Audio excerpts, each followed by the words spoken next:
Good afternoon and welcome to the second University of Ljubljana's Utopia Health webinar. This time we are talking about pitching, so pitch deck. Today we will discover how to craft a compelling narrative, showcasing market opportunities, highlighting the team's strengths, and effectively addressing potential concerns of business partners or industry. With us today is our speaker, Jakub Gajšek. Jakub, can you show yourself? Perfect. Great. Hello. Yes, he is director of Ljubljana University Incubator, so our close collaborator. He's also deep tech investor and deep tech business development expert. He will talk more about himself a bit later. Finally, just a few housekeeping rules that are obvious, nothing new. We kindly ask you to keep your microphones muted. And if you have any questions, you can post them in the chat, or you can raise your hand and ask them yourself. So anytime during the presentation, you are welcome to post questions and ask them. So you don't need to wait till the end. So that's it from my side. Jakub, let's begin. The floor is yours. I will stop sharing. Yes. So, Simona, thank you very much for the kind intro. Yes, I'll start showing slides quite soon. Don't worry about that. But first, maybe one of my own sort of requests or housekeeping things. Right now, I'm only seeing myself when I'm talking to you and Simona. So it will be very, very useful. I don't care what you're doing, but just turn on your cameras because it'll just make, honestly, my life nicer and easier. And I'll see if you're mega bored and then change or just at least make it slightly more interesting. So yeah, thank you very much for all of you brave people who have decided to turn on their cameras. It's massively appreciated from my side. Yes. So what will we be talking about today? The topic is pitching, which is something I've been helping people do for the last 10 years. But I'll be talking about one segment of one style and type of pitching in particular, and I'll give you now an explainer why, and then we'll start with the slides. So we will be looking at pitching from a perspective of a startup. Why? I know that not all of you will become startup founders, and nor I don't think all of you should become startup founders, but because of the way startup pitching is competitive and so on. It's just a really good way of learning it. And also because, I know that the goal of a lot of the research that you do is selling it onwards to industry potentially. That's not a very likely scenario in most cases. Why? Because, large companies have gone away from really groundbreaking innovation. They're now really focusing mainly on incremental process optimization and improvements and so on. So, said shortly, a big company is better at creating, is excellent at creating a 10 or 15% better product than they do have today. But anything really innovative, anything that they don't know how to do yet, they won't touch. So it's really up to you to either create it or help start it. So the main focus will be on pitching as a startup to investors, but there will be points that can be applied when talking to companies, because broadly speaking, it is the same skill, right? It's not dissimilar. It's, the skills are the same, the process is the same. It's just the structure is slightly different when you're talking about investor pitches versus, pitching your technology to somebody in a company to license it out. So without further ado, I'll start sharing my screen and then also do my intro like Simona promised you. So you'll get to know at least a little bit of who's talking to you. So there's the first rule, and the primary rule today that Simona already mentioned, but I'll mention it again because there's never enough of this, is do ask questions. Even if they're only remotely pitching related, or even if it's something that you might think is not, incredibly related, it might be, first. And second, I'm a proponent of trying to talk to you about things that are sort of interesting rather than just doing something purely ex cathedra. So do try to ask questions as much as possible, because you'll get out of it. You get more out of it, right? It's just if you have at least a little bit of an entrepreneurial bone inside of you, then asking questions is a very good way to start developing that and hopefully growing it up into something bigger and more, entrepreneurship related. Anyway, so we'll be talking about what's pitching, or what is pitching. Pitching is really very goal-oriented messaging. So something that you're presenting, you're telling something, but there's a very clear goal, there's a very specific thing that you want to achieve. And then we'll be talking a little bit about why that's important and what that's generally a skill that you will want to have, because it's broadly useful in daily life. First question, and by the way, I will ask questions and then I'll shut up and wait until at least a couple of people answer. Have you ever pitched in your life? And if yes, what was the pitch? Or, what sort of pitching did you think you did? I'm seeing kind of people shaking their heads. No,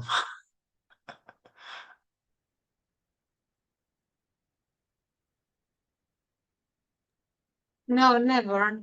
Me neither. Me neither. Okay. Well, I'll disagree. It was a bit of a trick question, because I think you most certainly have pitched something, right?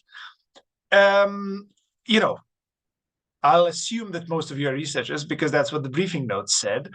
So do correct me if I'm wrong, but you've pitched a thesis, you've pitched a dissertation topic, you've pitched an idea to a superior, you've pitched, I don't know, the last time for sure you've pitched something was at university, when you were pitching your professor to give you a slightly better grades because you only missed it by 0.5%, right? So that's all pitching.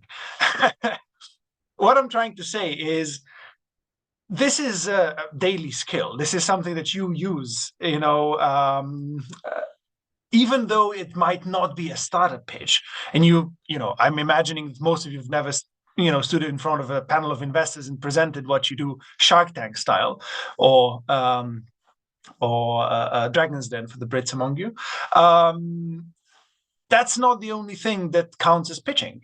It's anything where you're saying something you really want to achieve a very, very specific or very, very clear result, right? So think of it from that perspective, and then suddenly you're all experienced pitchers, and everything else from this point onwards will be a lot easier.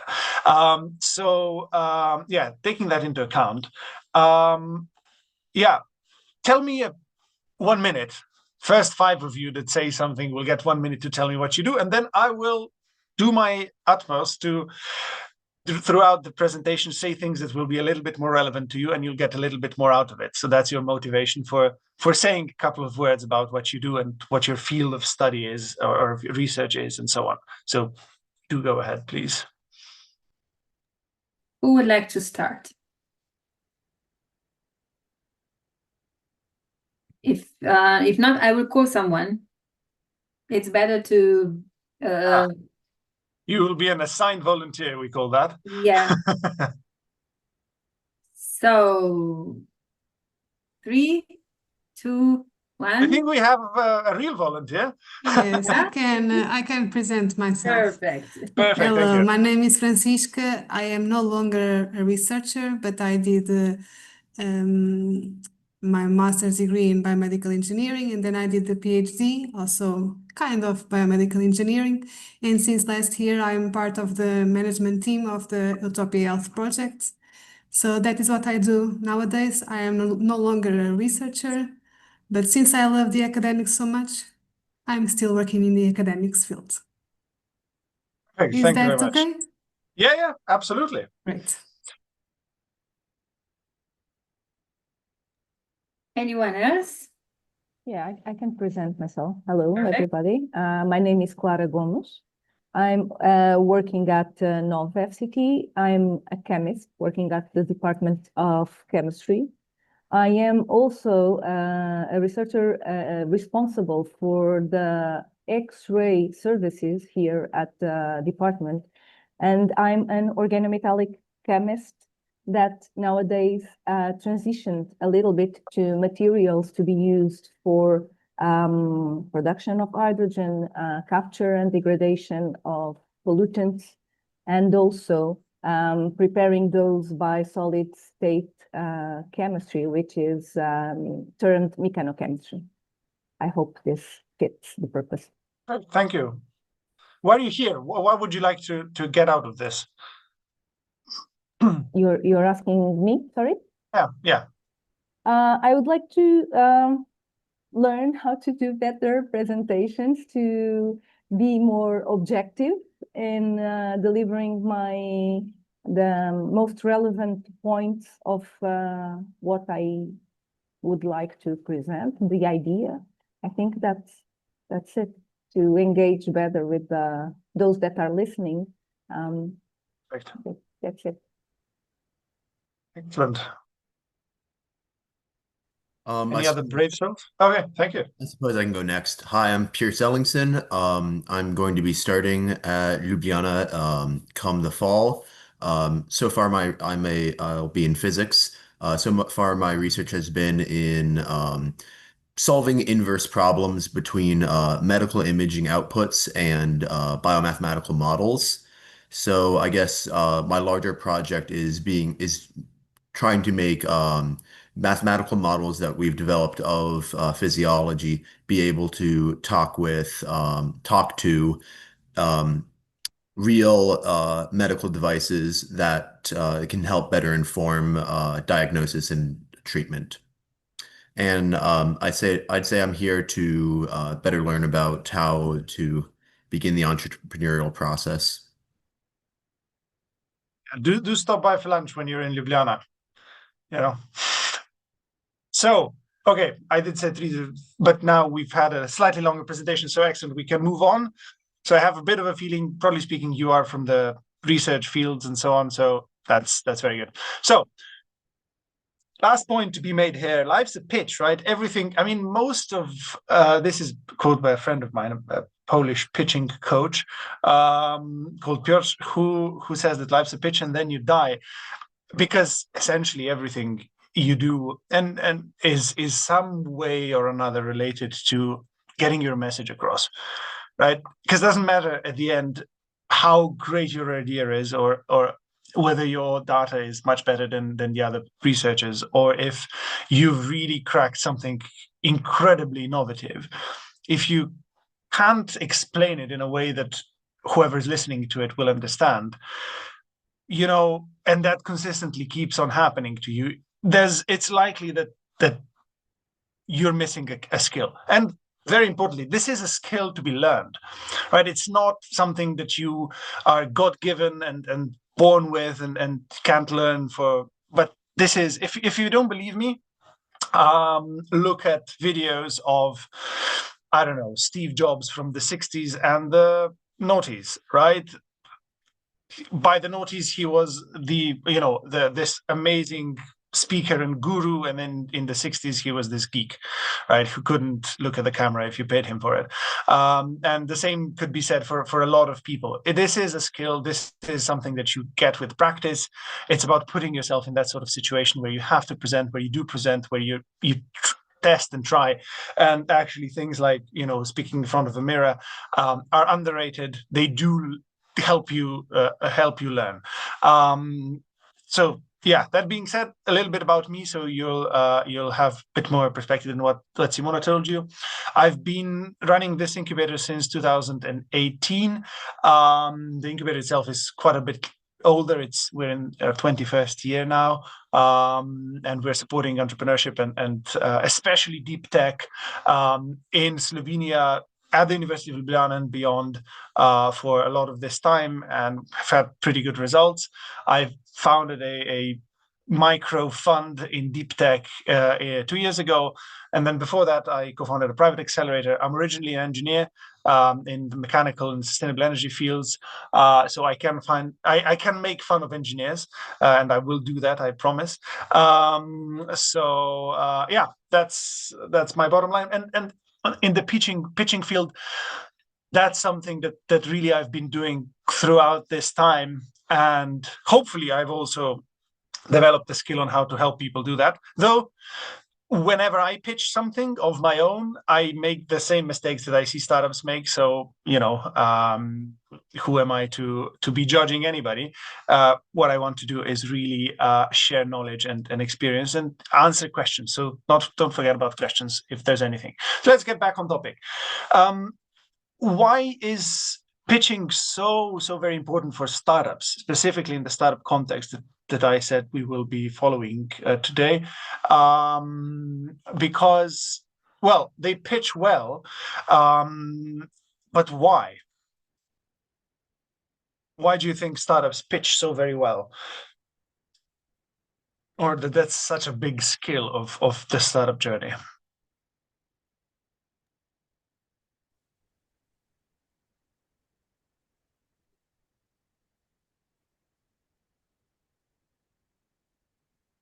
I see some people unmuting themselves but not speaking yet. Are you looking to answer? Please do.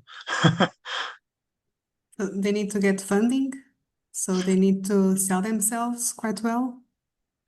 Absolutely, they have to. Like it's a life or death skill from a startup's perspective. Obviously, the people won't die, but the company or the idea might if it never gets funded. If it never gets out into the market, it will forever remain an idea, right? And because so many things can go awry with the startup, really pitching is one of the skills that we pressure them into developing, because it's something that they can control in a situation where most of the things they can't.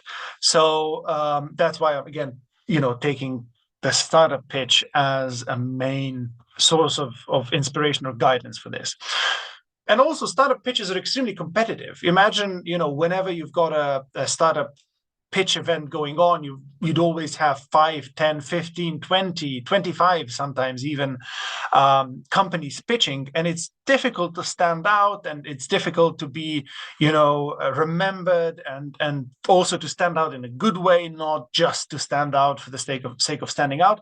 So this is really a skill that is developed.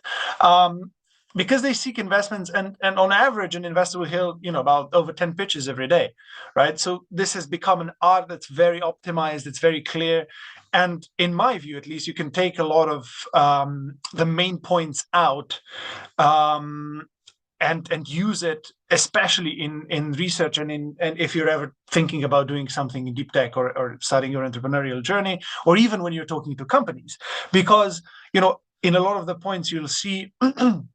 One of the key things is really, boiling down the message to its core and simplifying it just enough that it's understandable by the, more or less general public, but at the same time that it does convey the core message of what you're trying to say. So yeah, what can we learn from them? Naturally, how to pitch well, but more importantly, selling your idea. I think that was mentioned before. And now maybe a bit of a follow-up question to before. Have you ever sold anything, right? As in any situation where you've done a sale, and that can be anything. Like, it doesn't have to be something you're in your research field or whatever. Maybe hands up if anybody has.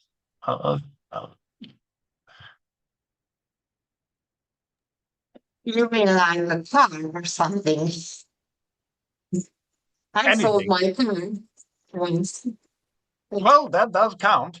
But, everything was online, so I didn't do anything. So that I don't think that counts in terms of pitching.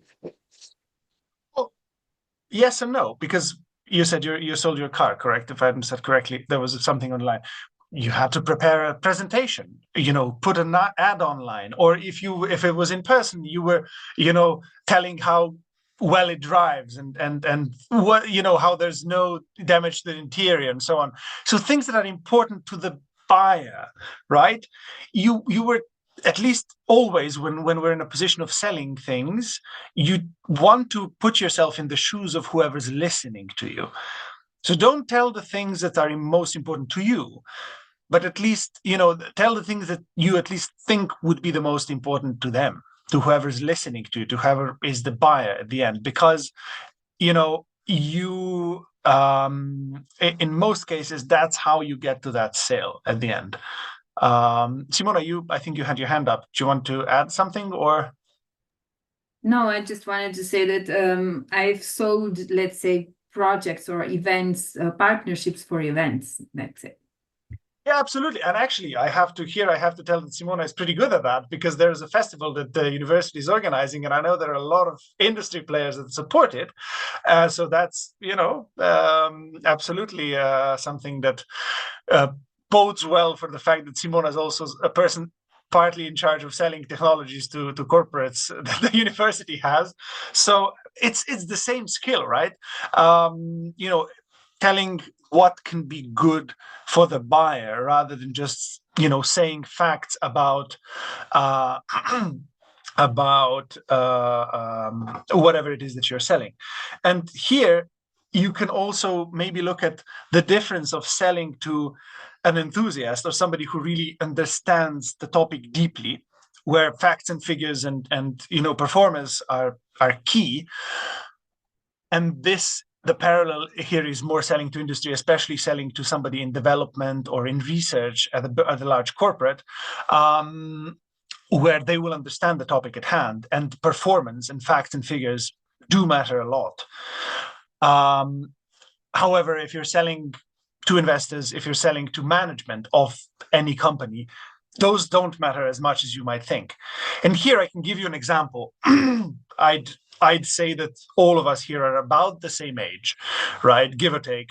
So we all remember a time when computers were sold based on numbers, right? On how many gigahertz the processor had, and you know, the frame rates and memory space and so on. When was the last time you saw a computer ad with any of that mentioned? Now they're talking about feeling and emotion, and you know, how cool it is, and the interface and smoothness of operation and that sort of thing. This is because computers have, in the last, you know, 20 years that we've been consumers of computer services, if you look at it that way, changed from something that was catered primarily to enthusiasts and to people who understood what those numbers actually meant, to something that everybody uses. And that was even more apparent with phones, where that evolution happened even quicker, where especially, you know, Android and so on were trying to sell phones based on numbers, but they failed and then took up more the Apple style. And by the way, Apple has been doing this with computers since the beginning. They never focused on numbers, right? And here you can see the difference of how you structure a message for somebody who cares and understands those numbers versus somebody who wants to see the impact, the result, or the, you know, kind of the secondary metric that results out of the core performance of your technology in your case, right? And so you need to prepare different stories to different listeners. And the biggest difference here within a large corporate, say, when you're talking to somebody in R&D, they will understand what the numbers mean, and they will understand what the facts mean. Whereas when you're talking to management, they will only care about how can this make them more competitive, how can this make them earn more money, and so on and so on. So this is a very kind of clear example of different stories that matter to different sorts of people. And that's even more apparent with investors, because most investors, myself included, invest in a lot of fields that we don't necessarily understand to a massive degree of depth. So we, you know, yeah, imagine explaining to your, I don't know, 11-year-old niece, and that's your average investor's understanding of your field, right? So that's sort of the way you should think about it. So now let's go into something more specific into pitching. First, whenever you pitch, and that can be anything, as we've established, first you need to understand what it is that you want to achieve, right? And that differs massively. But let's see why this is so important. Because at the end of the day, you've got a limited amount of time. So you need to understand what's realistic to be achieved in that limited amount of time. So imagine if you're presenting as part of a startup competition, or as part of a scientific symposium, or whatever that may be. The 5-minute elevator pitch when you're in the elevator next to the CEO of the biggest company in your field, trying to convince them to buy your technology. This is just the first step, right? It is never, I've been part of this for 10 years, and I've never seen an example or a real example of a startup pitching and then getting an investment, or, presenting something and then immediately getting a sale. That's extremely rare. On average, by the way, between the first contact and the actual money on the bank account, you've got 7 touch points. Right? 7 touch points between the first contact and the actual sale. And those touch points can be a lot of things, right? It can be an email reminding them that they haven't responded to your previous email. It can be a meeting. It can be, a random running into each other on the street or in the office or whatever, right? But understanding that, and this consistency and perseverance and persistency in getting to the next step is perhaps the most important thing when you're thinking about pitching. So once you're prepared to pitch something, and you've got, broadly speaking, an idea of who are the people or the organizations that you want to convince, then break down your end goal into manageable steps. What does that mean? Is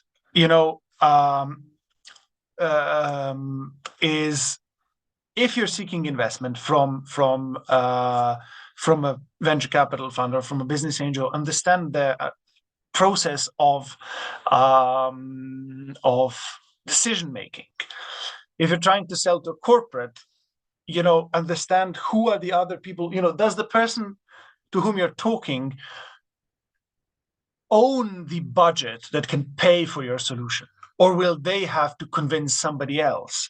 Because then you will also have to convince somebody else, right? And all those steps you need to understand at the beginning and then improve throughout the process, because that'll really help you out with making the whole thing a lot more efficient. Because there are usually multiple hurdles to jump over when you're presenting, a startup pitch or anything similar like that. So I won't ask you whether you have any startup experience, because I guess that the answer is no, given your previous confidence that you've never pitched. So yeah, the example I'll give you to break down how a pitch is structured is a startup looking for investment for a 3-minute pitch on stage, but these can really be adapted however which way you like. Yeah, and then in this situation, you'll have at least 10 other startups pitching on the same stage. And there's no chance, as I already told you, that you can convince somebody to invest just off that one pitch. So the process here would be, you do a pitch, and then they approach you or you approach them after the pitching at the same event. You go for a beer. So they take 15 minutes out of their time for the beer with you, and hopefully it extends to half an hour. And then at that beer meeting, at the same event still, here we are, you convince them to take a first real meeting, and then multiple more meetings, and then you meet with everybody, all the decision makers in a fund, and then they make the decision, right? So here the important thing is, with everything that you do, with every piece of communication, the goal isn't to you shouldn't be focusing on the end goal as much as just the next step. So the goal of the pitch is to have them take time to talk to you. the goal of that short 5-minute chat is having them have a drink with you, or having them have a longer discussion on the sidelines of the event, and then at that point you can convince them to take a real meeting, because otherwise it'll be too rushed, it'll be too it's less likely that you'll get the meeting. And now I've seen your hand, Simona, so I'll be happy to shut up. No, I just wanted to ask you if you could present typical content of a pitch, of a good pitch, and perhaps some tweaks. What would the partners, so investors or licensing partners, like to hear? So what does convince them? Absolutely. This is, I think, three slides ahead. And before you answer that, no worries. Yeah, before please, you go answer ahead. that question, or while you answer that question, rather, could you also give an example of a bad pitch? Okay, sure. I can start with bad pitch examples, or bad things to do during a pitch. So first, you try to tell too much. That's or you focus on one thing too much. And here I'll use my joker of being able to make fun of engineers, but the same applies to scientists. I'm sorry. We like to talk about product and technology and how amazing it is, and how this is so different than anything that's ever existed. But that's just one tiny component, right? You've got 3 minutes or you've got 5 minutes, doesn't matter, right? I've seen presentations with researchers where we told them, oh, make a 5-minute presentation. They talked for half an hour and never moved beyond the core of their technology. I know you're fascinated by this. I know this is your whole life. However, it's so specific, right? If you're doing something truly, truly breakthrough, there are, I don't know, 10, 15, 20 people in the whole world that really understand what you do. Right? And it's unlikely that any of them are the investors sitting in front of you, or the corporate people sitting in front of you. So unless you know that they are the people, make it simpler. Make it so that they understand the gist, the main point, what is special, rather than go into detail, because we won't get it. And then our brain will shut off and we won't listen to you anymore. And you lose our concentration, our focus. And that's the worst thing that can happen, is that you lose somebody's attention, right? Because then it's like you're not pitching. That's the number one biggest mistake you can do. And you can lose attention in a lot of different ways. Being too technical, too scientific, right, is a great way of losing attention. And then there are smaller things, like when you're presenting, never look back at the slides, right? Don't show your back to the audience, because it's just when you're not seeing the eyes of the presenter, your brain sort of just says, okay, that guy's not talking to me anymore. Even though you might be, right? But just the simple fact of turning around really kills that connection. And then another thing that I recommend you not do is having multiple people presenting, because the transitions are almost always extremely awkward, unless you're very, very, unless all of you are really stage trained. And even then, it'll be somebody who will be in the zone, presenting and talking and just gesticulating and so on. And the other person will be there, feeling slightly awkward on stage. And our brains are wired in a strange sort of way that they will focus on the person that's not talking rather than the one that is. And again, you lose our attention. It's little things like this when presenting, right? And also, I'll get to that a little bit later, but might as well mention it now. If you've got a lot of text on the slides, and if the slides are moving quickly, then my brain is thinking, well, should I be listening to them or reading the text? And then it does neither. And then I don't remember what you said, nor what you wrote down. And then that message is completely lost, right? And this is, you've all been to scientific symposia.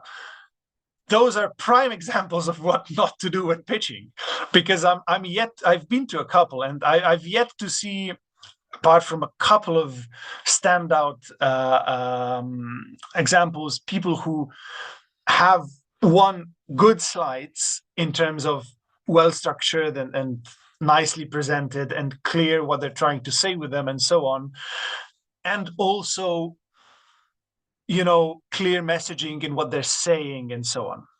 I'll get to slide design at the very end, I promise, and we can talk about that a little bit later. But it's this: the biggest mistake you can do once pitching is losing attention.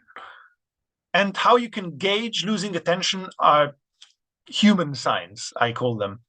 Yawning. If you see phone screens lighting up in the audience, you're screwed. Right? Because if you see that people, by the way, that is one big advantage of the modern age, is people quickly pull out their phones, and that's a very good sign that you're losing attention and you have to change something. And it happens in real time, and you can adapt to it in real time.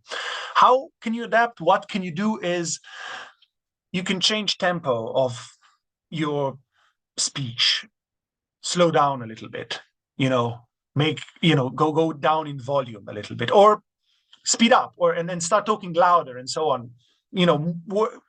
Work with your hands. Those sorts of things is how you get attention back. But the best thing you can do is not lose it in the first place, because it's much more difficult to get it back than not losing it at all. Because as you'll see later, the whole point of the very beginning part of the pitch is grabbing the audience's attention.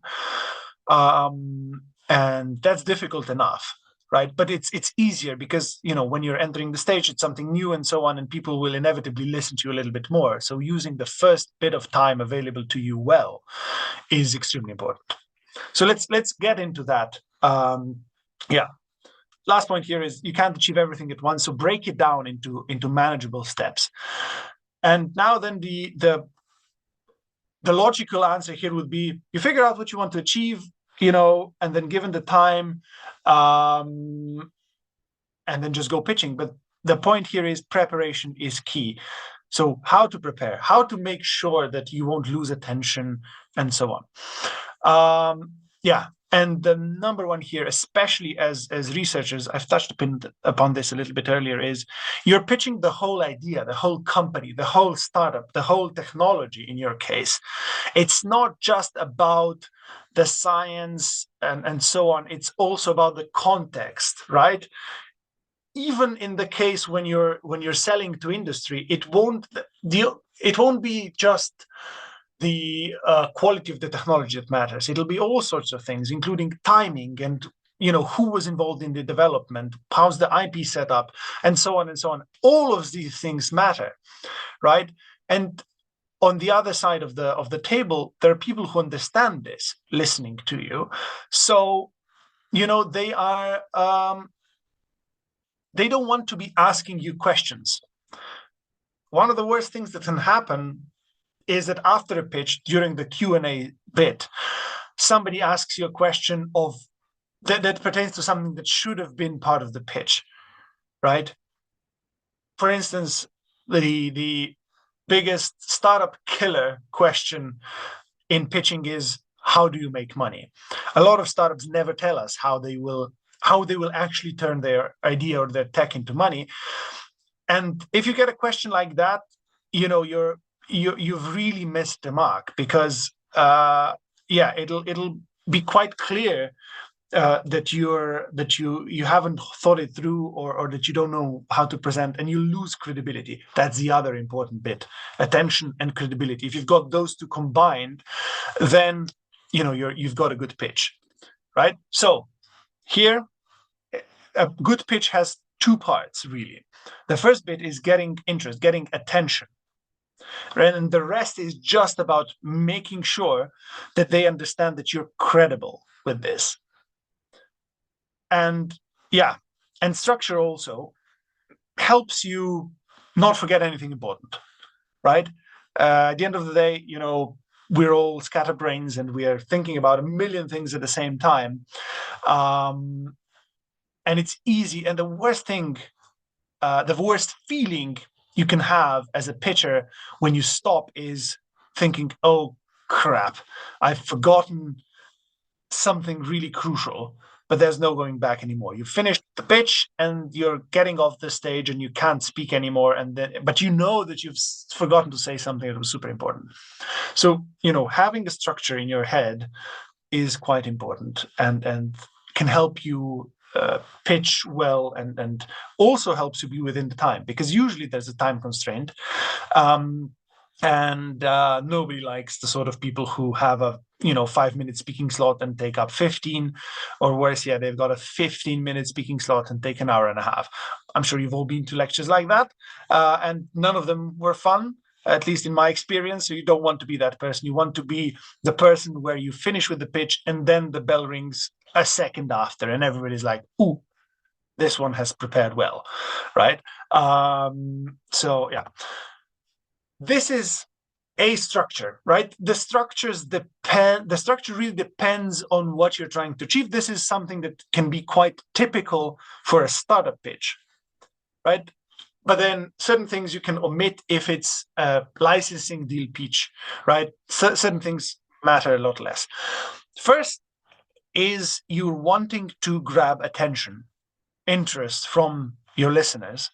And the best way you can do that is tell us what is the problem you're solving, or what's the societal shift that will enable or that requires new solutions, right?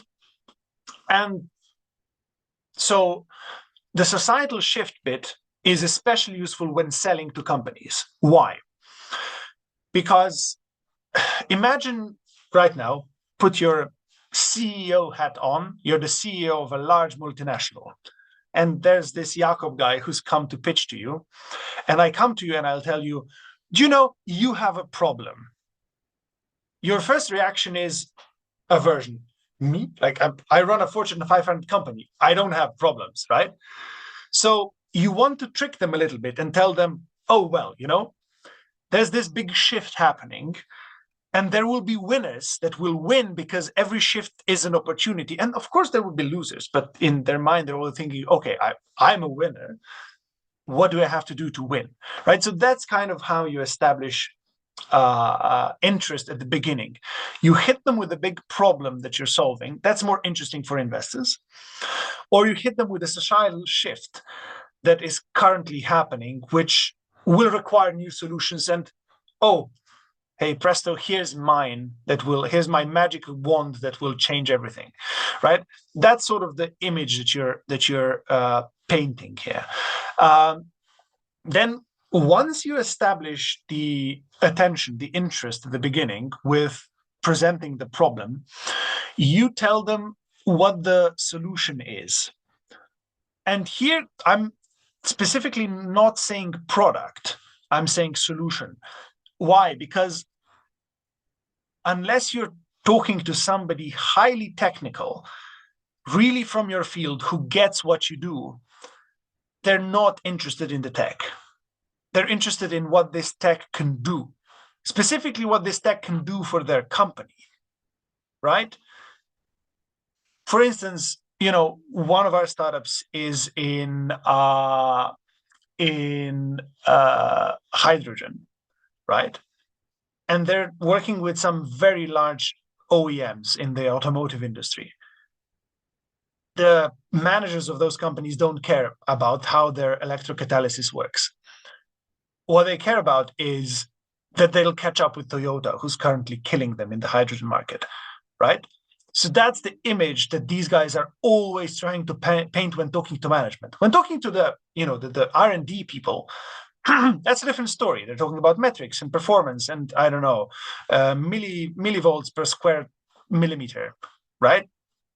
Those things don't matter at all to management. And they don't matter to investors, right? Yes, an investor might bring in a highly technical person or somebody they think is highly technical to assess your tech, and then you can have a technical conversation. most of the time. But it'll be other things that convince them, right? It'll be whether the technology works. It doesn't matter how it works. So this is the big difference between science and scientific achievement versus business and entrepreneurial achievement. In science, the how matters most, right? How does this technology work? What's the natural physical, biological mechanism or principle in the back of this? And how can we learn something out of it for the betterment of society? That's sort of the purpose of science, at least, in an ideal world. Whereas with business and with startups, it's all about, okay, does that mean we can make a functional hydrogen car? Does that mean we can make a drug for this one illness which we haven't been able to cure yet? Does that mean that we can, I don't know, have a flying car? Whatever that thing is that you're developing, right? The result is, or the solution for the problem which we established exists in the previous slide, is the important bit, right? And the solution is really you trying to do your best to paint your thing, your tech, your whatever it is, as a more or less a magic wand, which I know is not something that's very close to your thinking as researchers, but the fact is, if it works or if it has the possibility of working, that's good enough, right? Then the next point, very important, is where are you right now? Why is that important? Is because if we're talking in the context of, a potential deep tech startup yet to be spun out, that's a very big difference than a company who already employs 30 people and has 17 patent families, right? Also, it kind of builds the right expectation for what you have achieved so far. If you're at the very, very beginning and are just one or two people, that's fine, right? If you're trying to grow into the US market from Europe, and you've got two people and none of them have ever sold anything in the US, that's a problem, right? So it sort of puts you in the right context. And where are you right now, is not, it doesn't have to be that you're selling on the market already. Your progress might be, well, we're just before spinning out. We've settled all the things related to IP with our institute, with our research institution, or we're currently part of this great entrepreneurial program where we're meeting business people that might want to create a company together with us, right? This is all progress, right? And also, both for a startup and for an industry context, where you are in terms of how close this is to some semblance of commercialization is also quite important. Because if you've been able, it again builds expectations. If you've been able to make this work in a lab, right, then everybody knows what's the next step. It's getting it out into the hands of an industrial player and having them test it. Even if they don't pay you for it, just the fact that the big corporate is willing to test your solution is proof of market, right? It's interesting how many times we're seeing, deep tech investors come in and push startups to get pilots, even if they're unpaid, because the first paid pilots don't bring enough cash for the cash to make a difference. But the fact that you're testing in a real world, that's where the difference comes from, right? Then the next bit, metrics. Here, it's more about market metrics than what the performance of your technology, of your solution is. It's more, how much have you already done in terms of talking to potential clients? How much do you understand in terms of, what are their priorities and so on. And once you start making money, what's the track record? What is your sale price and so on, right? And then your secret, that's another one that's a little bit non-obvious, because most other things will be pretty clear once you start looking into it. What are our, what is really the solution? What's the business model that comes out of it? Sure, all of that requires some thinking, but really figuring out what's truly unique about your solution, that's the hardest part, right? And this uniqueness, do spend time on that, because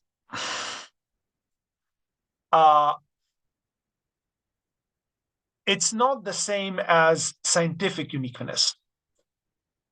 Because if you've got a process that gets, let's say, in the chemistry world, these precursors into something else at the end, in a unique way, that's not unique, right? From a zoomed out perspective. If there are other processes that can achieve the same result with a slightly different, succession of reactions, or with a slightly different principle or whatever. Unique would be if you're the only ones who can make a certain compound, for instance, or if you're the only ones who can make a certain compound at scale, meaning multigram, kilogram scale, if we're talking about chemical stuff. It will be, that you figured out a way of material deposition that creates films that are so thin you can use extremely rare materials to create them. And that's, how special you are, because otherwise this nano coating could only ever be used in the space industry. But now, with this new process that you've figured out, the same thing can be used broadly in a lot of different industries, which broadens its appeal, right? So this secret, what's really, really, truly unique, be very critical of yourself when you're thinking about that. And sometimes it will require some testing to figure out what's really unique, and seeing, is there anybody else who can achieve a similar result? And when I mean similar, anything that's within, I don't know, a 50% plus minus result range is the same functionally, right? If the only thing that your solution does is being 20% better than something else that already exists, it's not unique. It's just 20% better than something else. If it's 100 times better, that's unique, right? If it's 10 times better, maybe that's enough. What we're looking for is not being better, it's being different, because different means it can achieve something that technologies that were available up until now can't, right? Next, business model. Business model is something that you don't have to spend too much time on yet, because you will figure that out. Business model is essentially a function of what you're doing. If you're in science, if you're building a startup from science, it's very likely that you'll be selling to companies, and then you've got, either subscription models or product sales or something like that. And just the question is how much it costs. Business model is more a question for software startups and so on, where the way you structure a business model can really impact your growth trajectory. And also, especially if you're talking to the industry where you want to sell a license, the business model is pretty clear, right? It will be just a question of what the percentage of royalty is, and whether there's any upfront cost or any grace period or anything like that, right? Yeah. And another point that I find is a good benchmark of seeing whether somebody understands, what they're doing is the market bit. So market size and growth. What's going on in the market, right? Why is this interesting, and why is it interesting right now? And just to give you an idea, an interesting startup solution would usually be something that can make 100 million in revenue, right? For investors. Why? Because a lot of startups inevitably fail. So for a venture capital investor to see potential in a solution, they need to see that one solution can make so much money that it doesn't matter if all of the other ones fail, right? And then we need to believe to a decent degree that everything we invest in can be that one massive winner that will create a successful fund, in our case, right? So, and then the other bit is the market growth. What's the timing? What's the situation like right now? So imagine here, perhaps a good example would be, imagine if you're doing something for the internal combustion engines in cars. That's generally speaking, a dying market, right? It's a market where we're not seeing real growth, and we're not expecting to see real growth in the long term.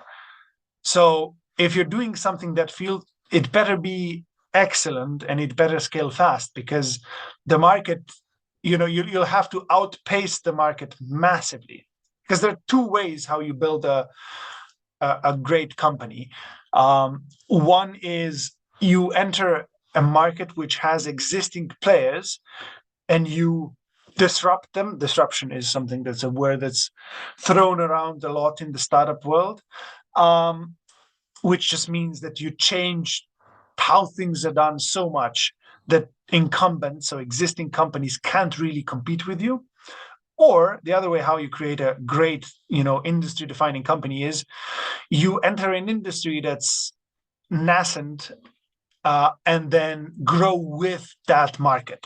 So create something in a field that's completely fresh, and then, with that growth of that field, your company will also grow, right? And this, by the way, matters a lot to industrial players. If you're trying to sell them a license, show them that this is, in a market dominated by incumbents, either going to make them the disruptor or help them not be disrupted by somebody else.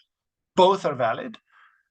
Or that they can enter a new market that's only now really opening, and that's adjacent to what they're already doing, and they can tap into it with your tech. Right? Those are two really good ways of making a corporate excited about your solution. Yeah. And this is more so important when we're talking about the startup context, right? Where other things like, who will be the first client will matter quite a lot. Then the next part is the team. So the team, presenting the team well, serves two different purposes in startup and in industry pitches. The team in a startup context means these are the people which will really create an industry defining, a globally leading company, right? And what matters there is, have you done things together before? Do you have the skills required to get the company to a next successful stage of development? And in the industrial context, the team is essentially credibility that this is a good solution, right? If you're, I don't know, if you're developing something in advanced aluminium, say, and you've got researchers that are, and if you're from an institution that's known in its field, and you've got one of the researchers involved is a globally renowned expert in aluminium, I'm guessing it's a lot more likely that the industry will really listen to you seriously, right? And it's the same with startups, right? The big difference here is that the key question that anybody, if you're building a startup, will ask you is who will actually leave their job as a researcher and create this company?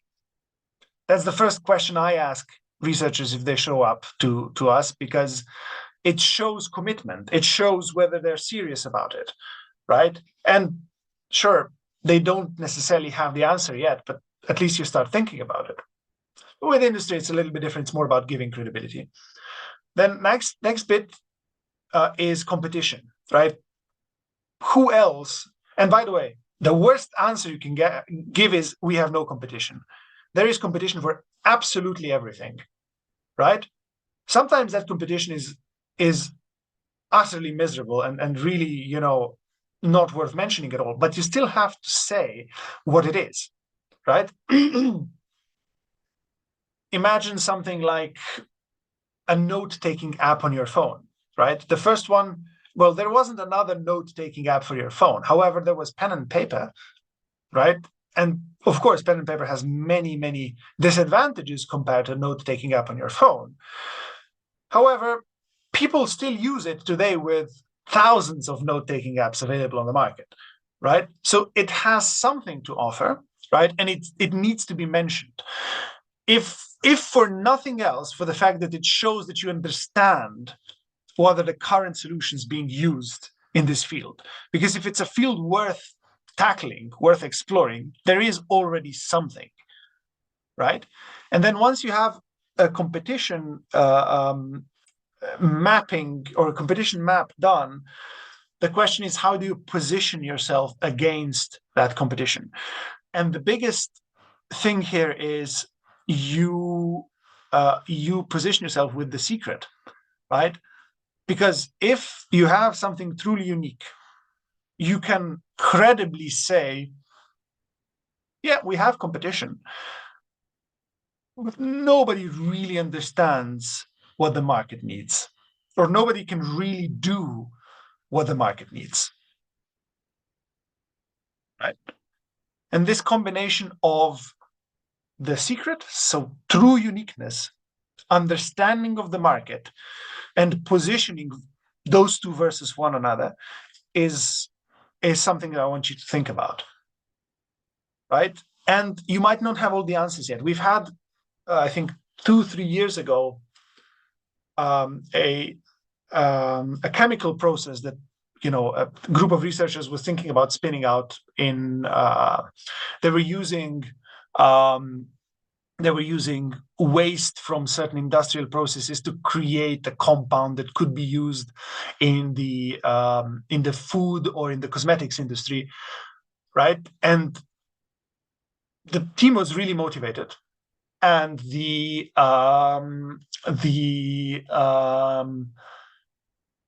there were even people. There was some interest even from industry, but what they ended up realizing was, through talking to industry, that their process just wasn't cost competitive, right? Because there were already two other types of solutions on the market. One was super high end, one was super cheap, and they were trying to kind of take the middle of the market. And they realized that there was really only demand for super high end and super cheap. But importantly, they had that feedback from the market, right? And they learned really, really a ton with that.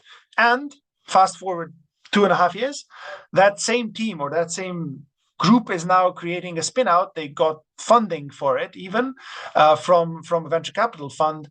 So they are, obviously, they learned a lot. And now with a new story, they'll be a lot more successful, right? So the message to take home here is, if you're in science, it's very likely that you're doing multiple interesting things. And your goal try to make your goal that you're commercializing over time more than just one of these things, because it takes many shots at goal to hit the ball, right, and get it into the net,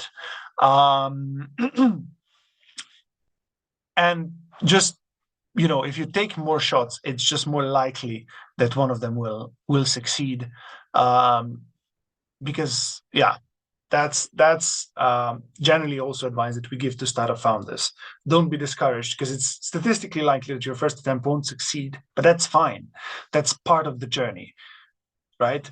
Imagine, you're scientists. Imagine it as an experiment. It'll be strange if your experiment succeeds on the first go, right? You make a hypothesis, you test it out, and then you learn something out of that.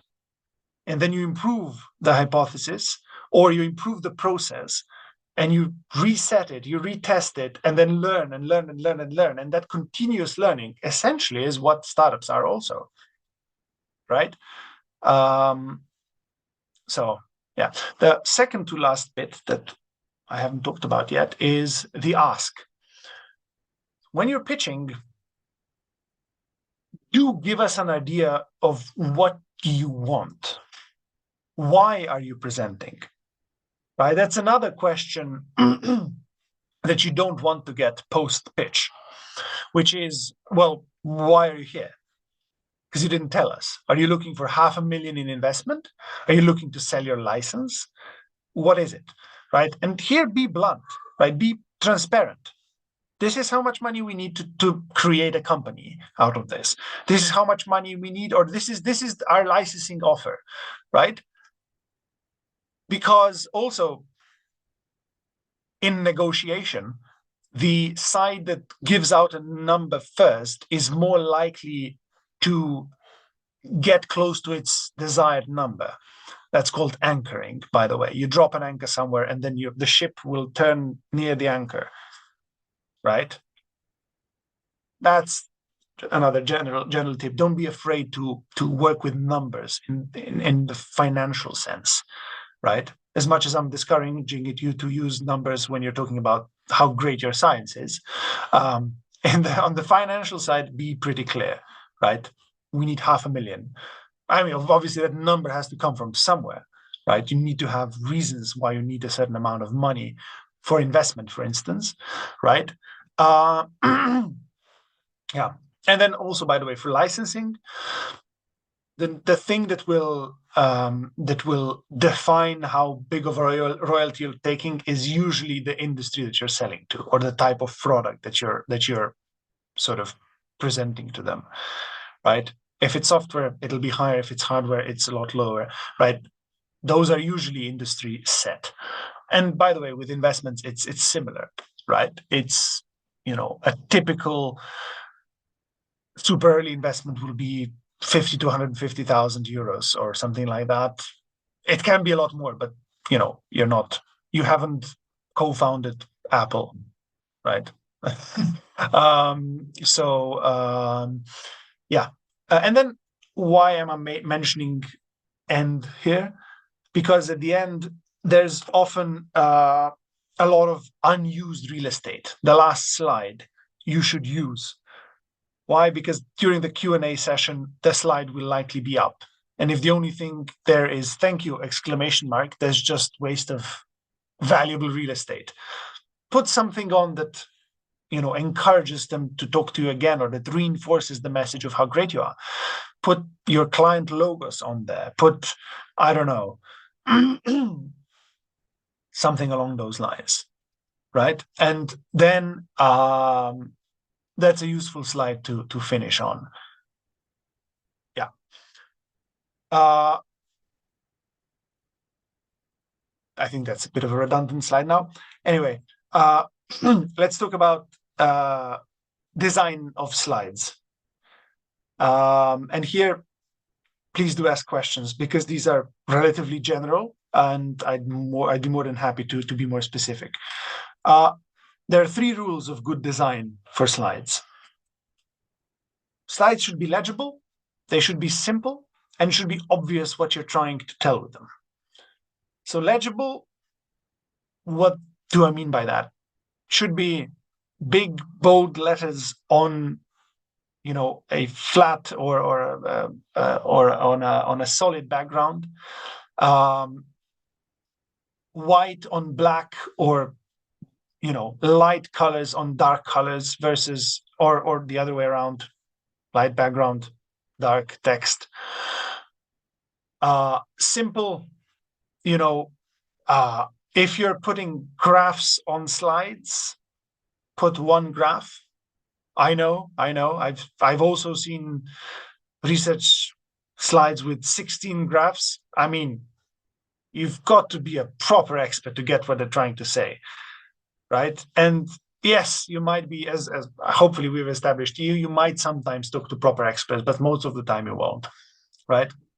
So a simple graph that shows the main gist of what you're saying is a lot more valuable than showing 16 graphs, because then, my brain just shuts off, doesn't know what to look at.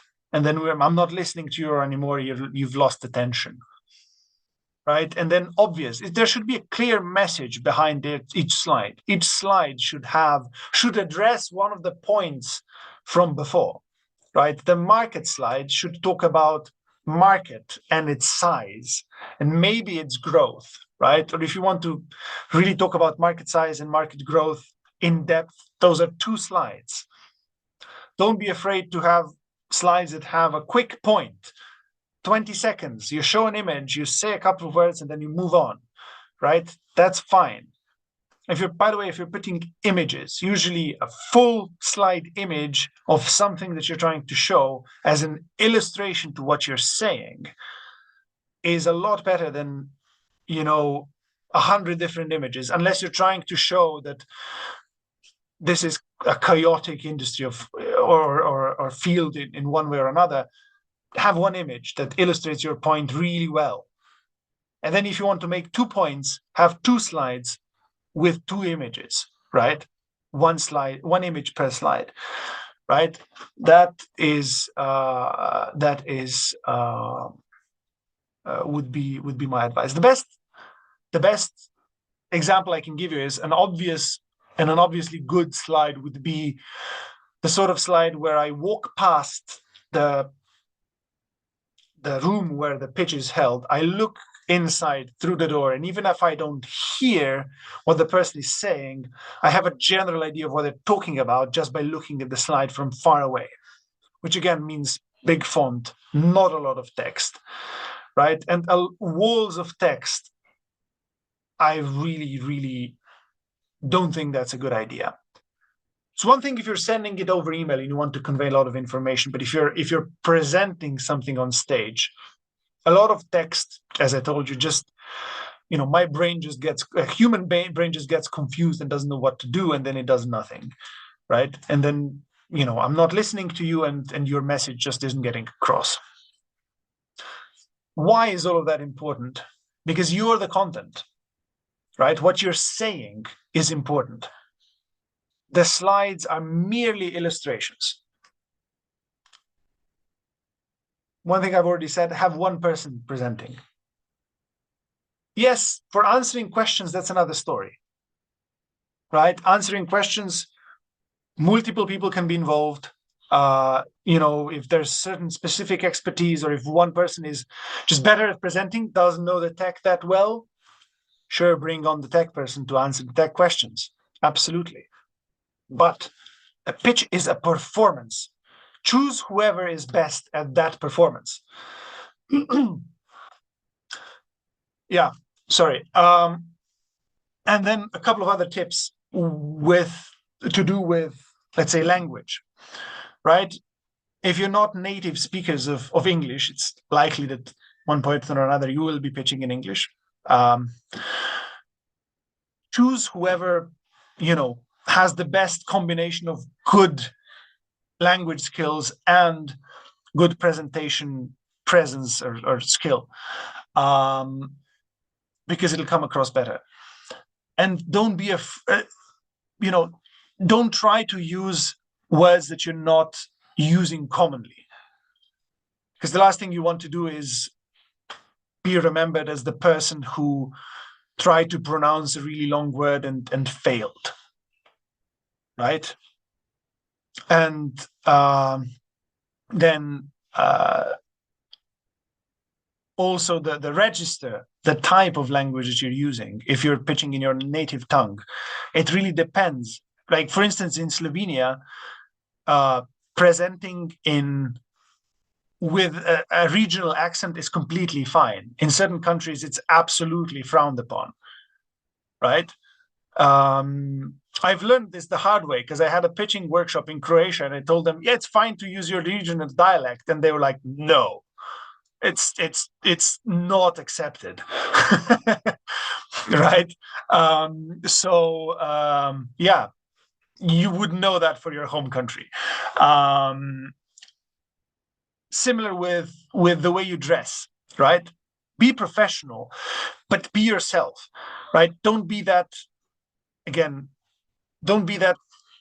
engineer heavy startup team that shows up in suits and ties that they hadn't worn since graduation, and it shows, right? It's evident that they haven't worn them for 5 years, right? So yes, professional, but it shouldn't be something that you have to think about during your presentation, because it'll distract from your core message, right? And then use PDFs, by the way. PDFs work. A fancy transition is worth a lot less than the fact that you know that your fonts will look exactly like you wanted them to, and that your designs and your positioning and everything will look exactly like you want it to, right? So use a PDF when you're pitching for your slides. Canva is a great tool to use. Simple, a lot of good,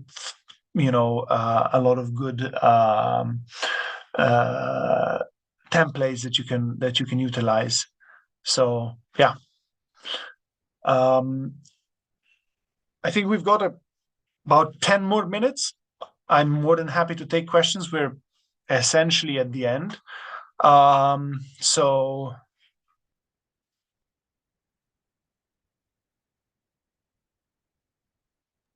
any questions?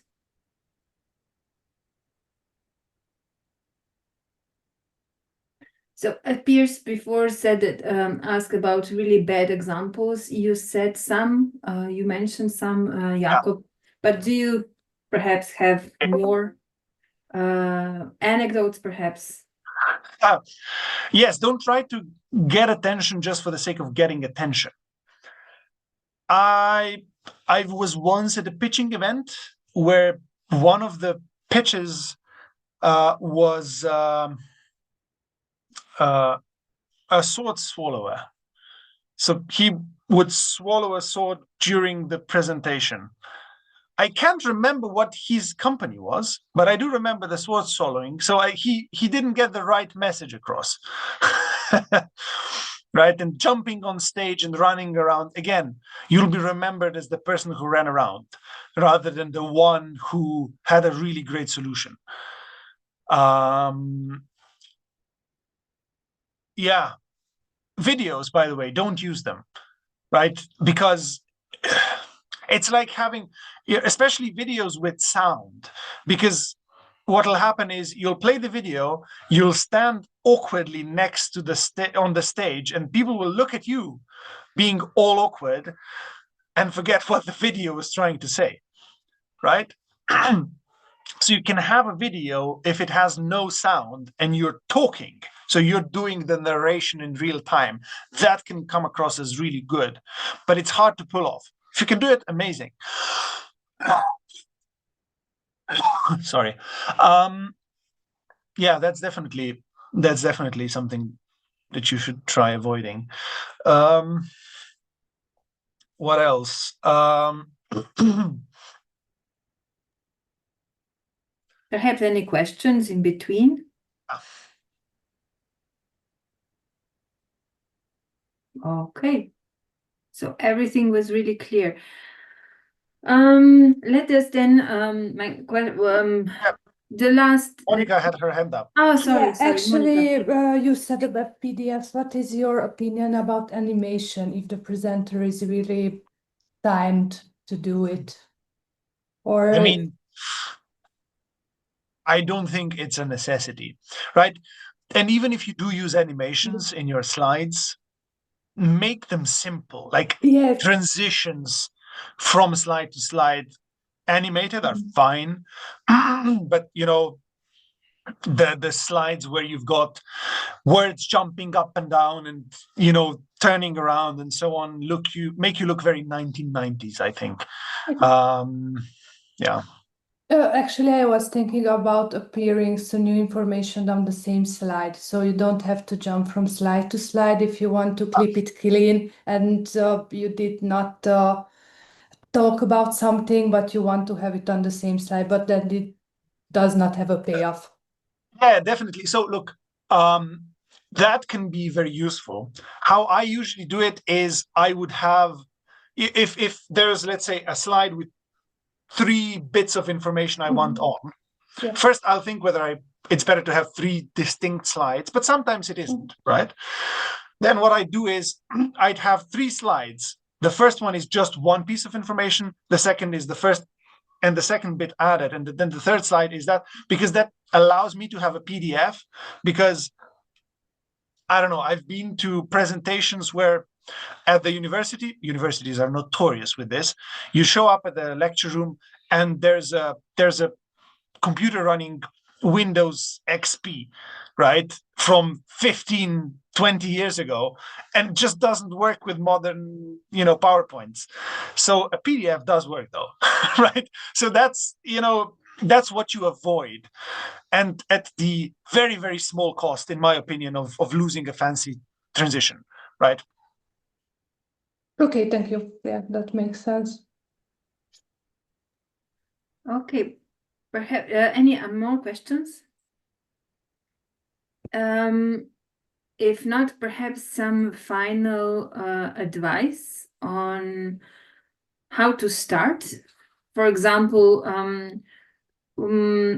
there are 2 ways that I do training. I train the presentation. One is I record myself on the phone, and then it is painful to watch yourself, but still I do, because then you have the feedback on how do you come across. So that is one way. Or I pitch it to a colleague and they say what is good and what is not, what should be corrected. Especially when I talk to companies, let's say. So, Jakob, do you have any additional suggestions or advice on how to start and how to really develop Yeah. compelling? Recording yourself is very good and very painful. I recommend all of you do it at least once, because you'll be surprised by the amount of ooms and ahs and unnecessary pauses and words you do. There's one.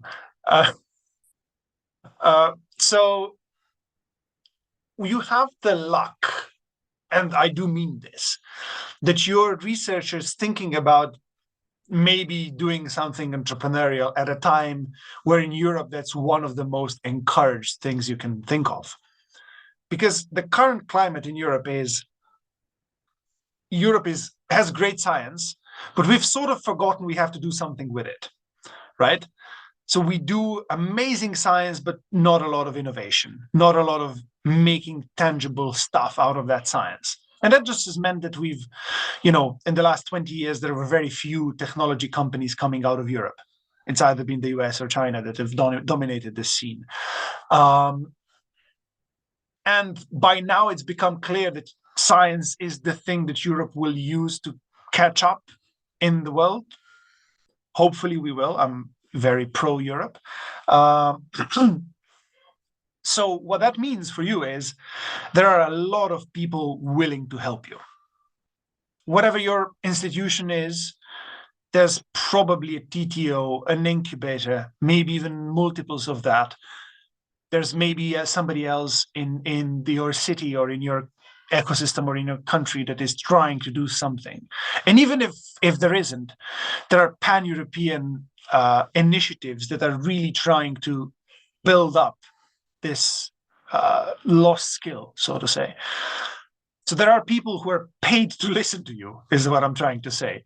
And not all of the advice will be amazing, but practice is the number one thing you should do. So just do it. Just go and test in an environment that doesn't cost you anything. As in, don't just go out and talk to investors, because the first couple of meetings will be bad.